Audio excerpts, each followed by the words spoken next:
Bonjour encore. Lisons Genèse 45, versets 25 et 26. Genèse 45, versets 25 et 26.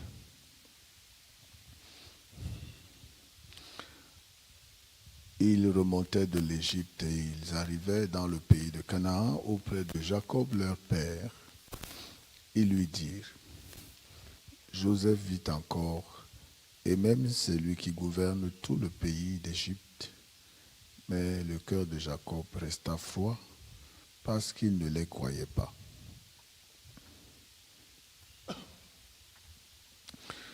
Nous sommes de la Sainte Famille, nous sommes de la famille éternelle, nous sommes de la famille d'Abraham, nous sommes de la famille d'Isaac, de Jacob. Nous sommes en Jésus-Christ. Tout cela est possible. Tout cela a été rendu possible par la grâce de Dieu, c'est-à-dire par sa miséricorde. Sa miséricorde, Dieu a toujours. Nous qui n'étions pas concernés par les alliances entre Dieu et son peuple, le peuple juif, la désobéissance des Juifs nous a ouvert la porte de la miséricorde. Les Juifs ont dit non à leur Dieu. Les Juifs ont appelé Jésus-Christ Belzébuth. Les Juifs ont renié leur roi. Et la miséricorde de Dieu est retombée sur nous, les non-Juifs. Sans aucun mérite, par la seule jalousie qu'ils ont suscitée dans le cœur de Dieu, nous pouvons devenir membres de la Sainte Famille éternelle, la famille d'Abraham, la famille à qui Dieu a fait des promesses. Et pourtant, dans cette famille, en vivant ensemble, liés à toutes ces promesses qui ont été faites aux ancêtres des Juifs, pourtant, nous pouvons, comme dans la maison de Jacob avec ses 12 fils, nous pouvons avoir des querelles, nous pouvons avoir des mésententes, nous pouvons rencontrer des situations pour lesquelles nos divergences, nos différences se manifestent. Devant le projet de Dieu pour la maison d'Abraham, la maison d'Isaac, la maison de Jacob, et pour Joseph particulièrement, Dieu a conçu des projets qui ont suscité la jalousie de ses frères, qui ont révélé des désaccords dans cette famille bénie. Même pour le vendre, ils n'étaient pas tous d'accord. Au commencement, ils n'étaient pas d'accord. Certains ont proposé de le tuer, d'autres de le jeter dans le puits, d'autres encore de le vendre. En tout cas, il n'y a pas eu accord parfait. Mais tout cela aussi, c'était le plan de Dieu pour nous révéler sa miséricorde. Même dans la Sainte Famille, il y a beaucoup de divergences de temps en temps. Il y a beaucoup de désaccords sur ce que c'est que la volonté de Dieu, le plan de Dieu. Quelle famille humaine, juste ou pécheresse, peut-elle dire qu'elle vit sans désaccord, sans querelle? J'aimerais bien rencontrer cette famille et connaître son secret. Comment peut-on être toujours en parfait accord dans la chair? Dieu a laissé des familles modèles dans la Bible. Dieu a écrit des histoires pour nous inspirer et nous conduire sans inquiétude. Dieu a travaillé malgré tout ce qui s'est passé dans la maison de Jacob. Dieu a toujours été le sujet de la vie de cette famille. Et même quand il a travaillé, ce qu'on a constaté, c'est le chef de cette famille, Jacob, à cause des blessures, à cause des histoires tristes que personne ne souhaite rencontrer, Dieu a travaillé. L'enfant chéri Joseph, qu'il pensait mort, était vivant. Dieu l'a gardé vivant. Malgré tous les mensonges tissés par 10 de ses frères contre lui, Dieu a gardé Joseph vivant, mais il était déjà mort dans le cœur de son père. Joseph, Dieu a projeté qu'il soit utilisé pour servir ses frères. Dans les moments que personne ne pouvait imaginer, dans un pays étranger, Dieu a préparé Joseph pour servir ses frères. Mais Jacob, lorsque le moment est venu pour se réjouir du travail parfait de Dieu en son temps, et Jacob resta froid devant la bonne nouvelle. Jacob est resté froid devant le travail de Dieu annoncé par ses enfants, qui autrefois ont été utilisés pour lui annoncer le mensonge, mauvaise nouvelle. Dieu a travaillé ainsi. À cause de cela, Jacob était difficile à cause de tout ce qui s'est passé avant. Les événements passés, les événements tristes, les désaccords, les mensonges et tout ce qui s'est passé dans la maison de Jacob. Parce que c'est resté la vérité dans son cœur. Parce qu'il a conclu en pensant à tout ce qui s'est passé entre ses enfants, à tout ce qui est arrivé selon la chair. Il a oublié les promesses. Son cœur est devenu froid. Ces mêmes enfants, Dieu les conduit à la repentance. Il lui annonce la bonne nouvelle, mais il ne peut pas l'accepter. Son cœur est rempli de mensonges.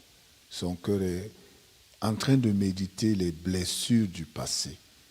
Ses entrailles se sont rétrécies. Il a perdu le goût de la grâce. Il a perdu la miséricorde. Voyons 2 Corinthiens chapitre 6, parce que Paul aussi a rencontré dans son ministère ce genre de cœur. 2 Corinthiens chapitre 6, versets 11 à 13.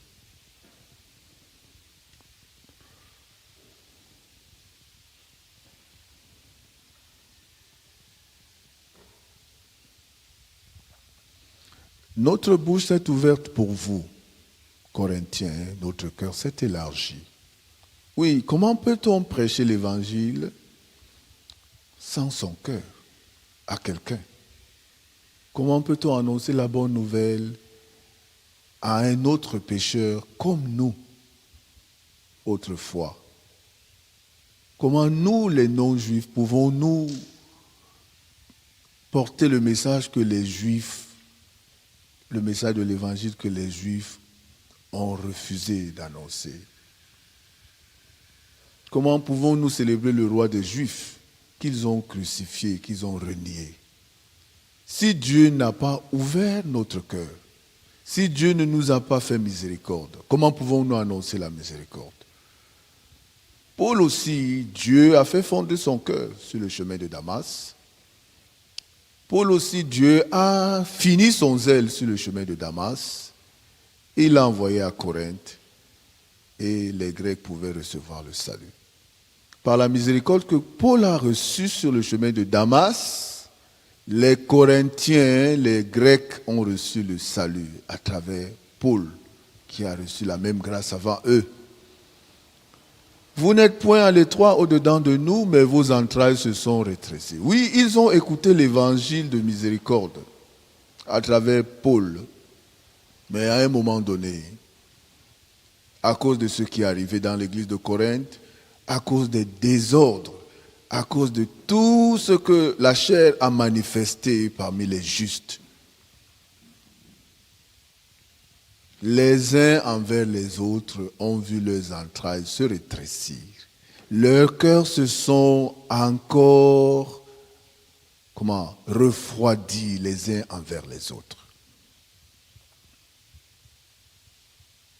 Il leur demande au verset 13, « Rendez-nous l'appareil, je vous parle comme à mes enfants, élargissez-vous aussi. » Et Paul, à un moment donné à Corinthe, autrefois il était le bienvenu quand il est arrivé annonçant la bonne nouvelle, mais à cause de beaucoup de choses qui se sont passées à l'église de Corinthe, à cause de tout le travail de la chair, excité par Satan, la pensée,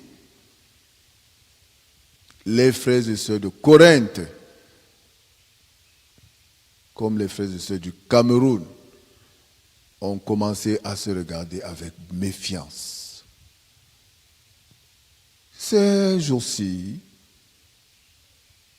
une sœur m'a dit, « Pasteur,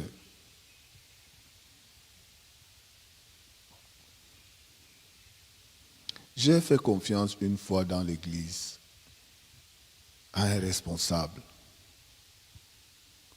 J'ai confié mon argent, mais je n'ai pas pu le récupérer. C'était une personne à qui j'ai fait entière confiance. J'avais un projet, j'ai confié mon argent, mais je n'ai pas pu réaliser mon projet parce que celui à qui j'ai fait confiance a utilisé mon argent à d'autres fins dans l'église. Mon cœur, qui était à peine en train de s'ouvrir envers l'église, s'est refermé. Mon cœur s'est refermé envers ceux de l'église, ceux de dedans. J'ai commencé à chercher dehors des personnes à qui je peux faire confiance. Parce que le cœur de l'homme est créé pour vivre dans la confiance. Si on ne se fait pas confiance, on ne trouve pas de repos. Si on ne trouve pas le repos dans l'église, on va chercher le repos ailleurs. Mais dans l'église, faire confiance à une sœur, faire confiance à un frère, sans la base de la parole, sans la base de la miséricorde, c'est peine perdue. La base de la confiance que nous nous faisons mutuellement dans l'église, c'est bel et bien la miséricorde de Dieu qui a été accordée aux uns aux autres. Quand on la quitte, il y a des blessures. Comme dans le cœur de Jacob, il y a des blessures. Oui, les enfants de Jacob l'ont trompé. Oui, ils ont vendu son fils chéri Joseph en Égypte, en esclavage. Oui, il s'est passé beaucoup de jalousie dans la maison de Jacob. Mais dans la maison de Jacob et nulle part ailleurs, la base de la vie, la base des projets de Dieu, la base de tout, c'est la miséricorde de Dieu. Quand le chef de famille Jacob a perdu cette base, son cœur est mort. Quoique tous ses enfants étaient vivants, son cœur est mort. Et la sœur m'a dit, pasteur, avant d'entrer à l'église, on m'avait déjà trompé, on m'avait déjà abusé. J'ai déjà perdu beaucoup d'argent dans le monde plus que dans l'église. Quand on m'a frappé dans l'église, maintenant je suis retourné dans le monde. Je cherche des confidents dans le monde. Je cherche des partenaires d'affaires dans le monde. Je suis en train de chercher de l'aide, la compréhension dans le monde. Récemment encore, avec les blessures non guéries de l'église, non cicatrisées à l'église, Je suis allé dehors et encore là-bas, j'ai fait confiance et j'ai été déçu. Elle est dans l'église sans joie, elle a le cœur froid et tout ce qu'elle planifie ne marche pas. Elle est dans l'église, elle est juste, pas épanouie. En voyant les frères et sœurs à l'église, en songeant à ce qui lui est arrivé une fois, elle est effrayée, elle est meurtrie, elle est remplie d'amertume, mais elle est juste. Dehors aussi, ça ne prospère pas. Elle est confuse. Même si elle fait entretien, son cœur s'est rétréci. Son cœur s'est rétréci. Est-elle seule dans l'église, parmi les fidèles? J'ai des doutes. Et parmi nous, les pasteurs, les anciens, les diacres, les leaders dans l'église, y a-t-il pas ce genre de choses? Au Cameroun, la joie qui était manifestée au premier camp mondial en 2010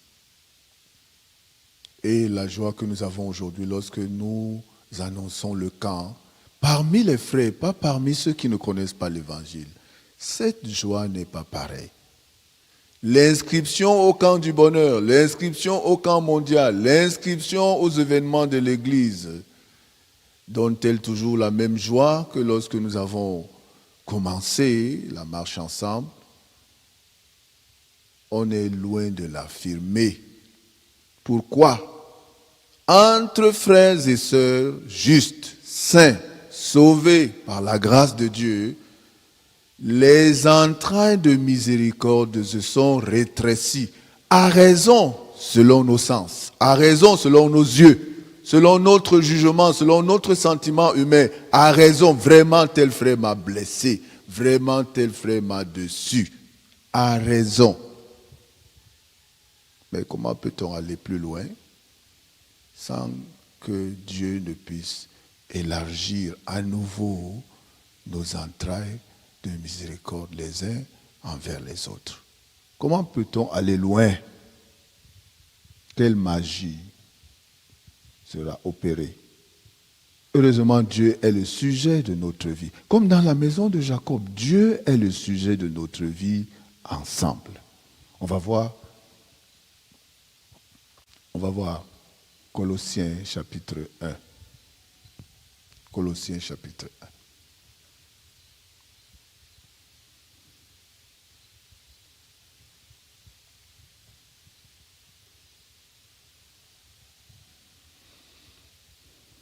Verset 21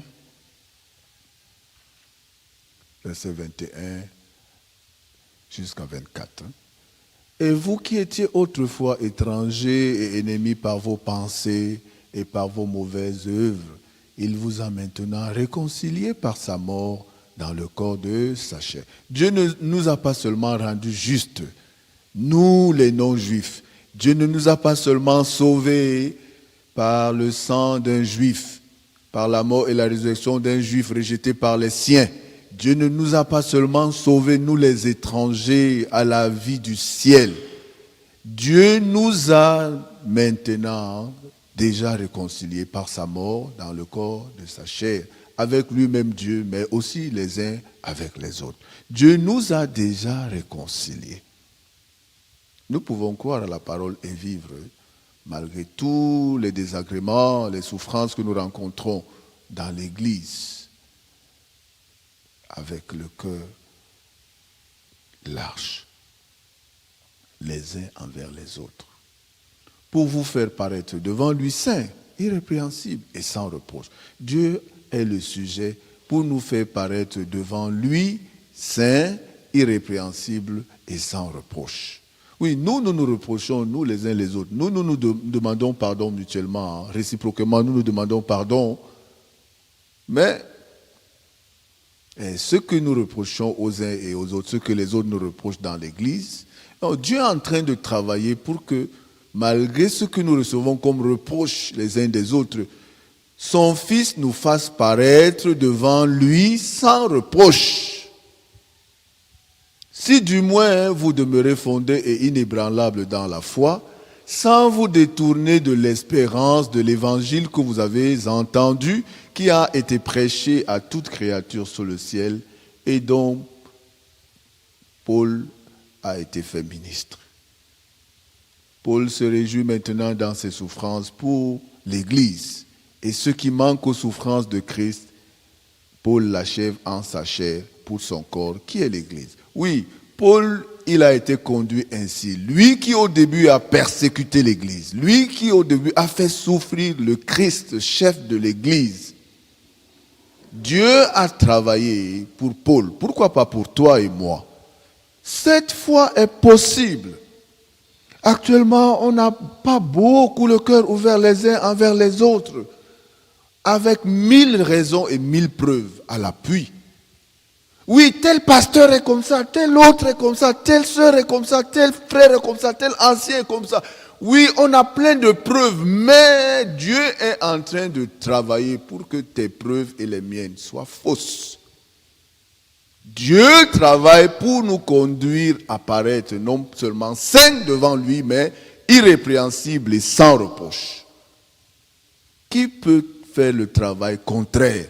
Qui peut travailler de manière inverse en vainquant Dieu?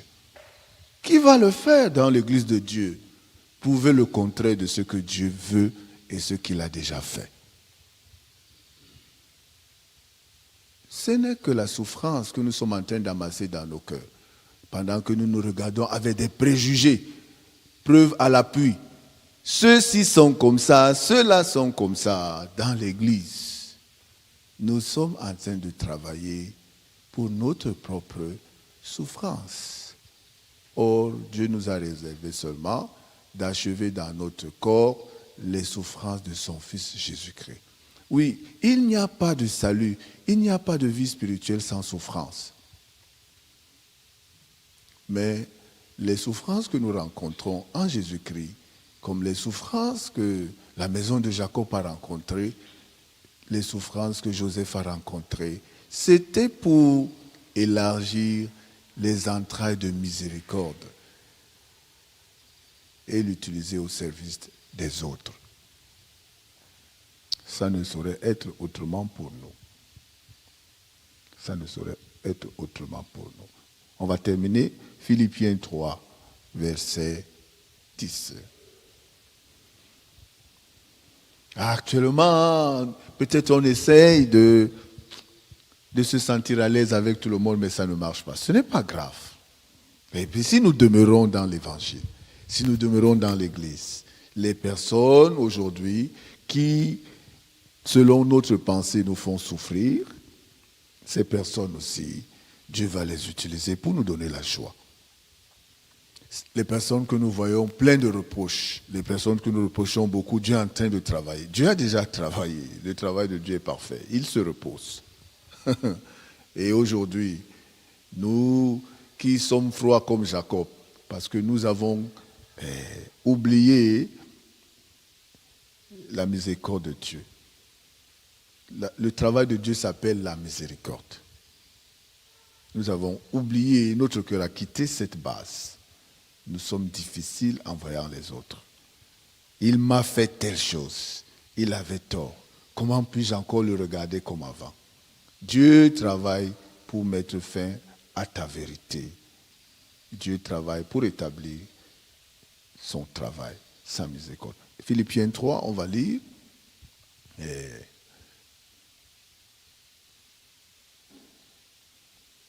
Versets 7 à 10. En même verset 6, c'est le témoignage de la vie que Paul a reçue de Dieu après la vie qu'il a menée lui-même sans Dieu. Quant aux zèles, persécuteurs de l'Église, irréprochables à l'égard de la justice de la loi. Mais ces choses qui étaient pour moi des gains, je les ai regardées comme une perte à cause de Christ. Et même je regarde toutes choses comme une perte à cause de l'excellence de la connaissance de Jésus-Christ mon Seigneur, pour lequel j'ai renoncé à tout et je les regarde comme de la boue. Même lorsque Saul de Tarse est devenu Paul, les frères le regardaient comment? Il a rencontré Jésus-Christ que beaucoup de gens n'ont pas rencontré face à face. Mais lorsqu'il a rencontré Jésus-Christ, Ananias l'a accueilli comment?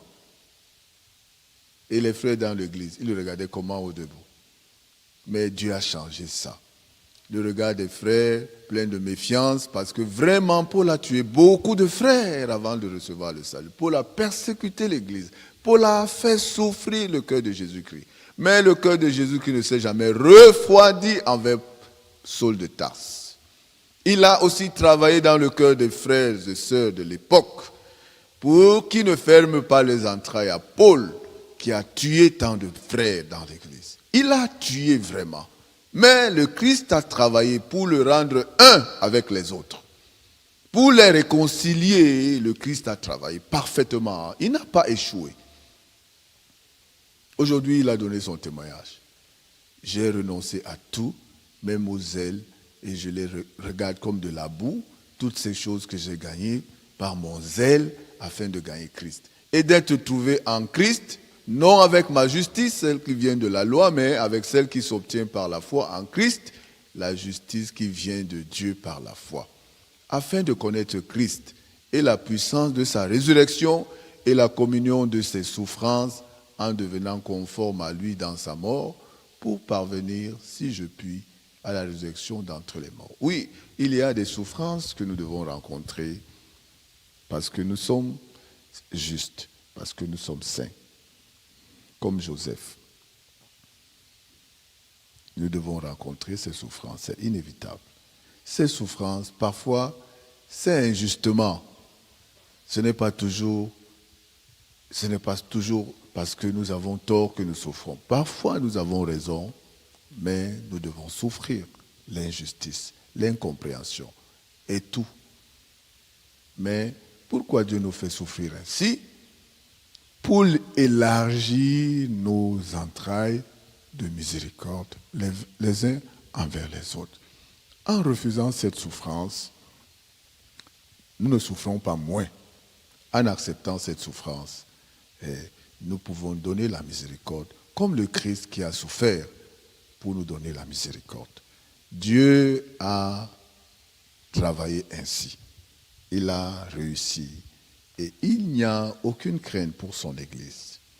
À travers tout ce que nous rencontrons dans l'Église, Dieu travaille pour nous rapprocher, pour nous réconcilier les uns avec les autres.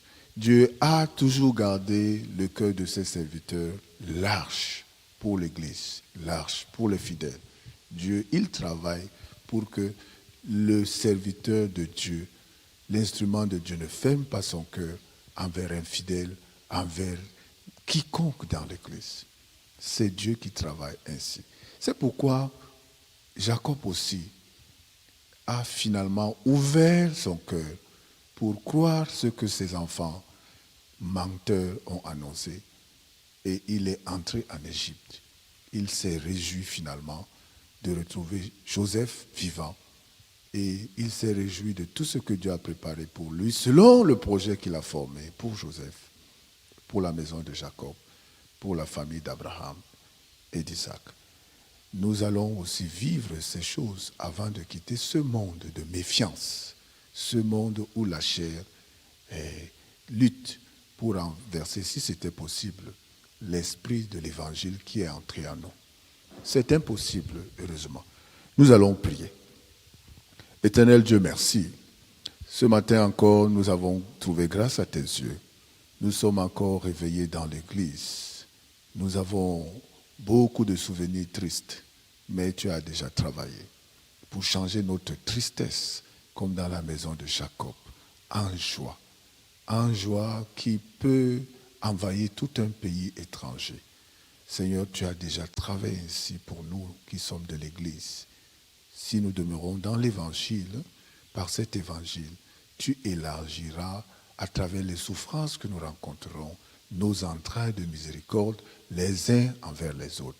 Ce n'est pas à nous le sujet, ce n'est pas à nous d'essayer. Tu as déjà travaillé et tu as parfaitement travaillé. Merci pour ta miséricorde. Tu nous as conduits jusqu'ici. Cette semaine, Seigneur, garde-nous par ta grâce. Pendant que nous nous apprêtons à accueillir ton serviteur et ta servante, fais-nous grâce comme à eux et donne-nous d'avancer. Au nom de Jésus-Christ, nous avons prié. Amen.